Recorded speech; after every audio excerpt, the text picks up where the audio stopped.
এত তাপদহে মানুষগুলো দাঁড়িয়ে রাস্তায় কিভাবে হরিকথা শুনছে। আমার কি মনে হয় জানেন, আমি বহুবার বলেছি, এখন যদি আমাকে বলে দেবতারা তুমি স্বর্গে চলো, আমি অনুরোধ করে বলবো এই ভাগবত অনুষ্ঠান ছেড়ে আমি স্বর্গে যাব না। স্বর্গে নেই হরিকথা, স্বর্গে হরিকথা নাই।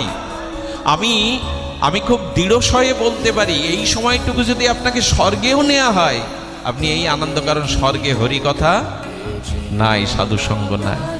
স্বর্গ তুলায়াং লাভে না পিনা সার্গাং না পুনর্ভবাম ভগবত সঙ্গী সংঘর্ষ মত্ত নাম কিমতা শিষা। ভাগবত বললেন, সামান্য সময়ও যদি নিষ্কিঞ্চন শুদ্ধ সাধুর সঙ্গ হয়, হরিকথা হয়, তবে সেটা স্বর্গপ্রাপ্তি মোক্ষপ্রাপ্তির থেকে মহান। সামান্য সময়ে যদি সাধু সঙ্গ হয়, স্বর্গপ্রাপ্তি মোক্ষপ্রাপ্তিও এর কাছে প্রাপ্তি নয়।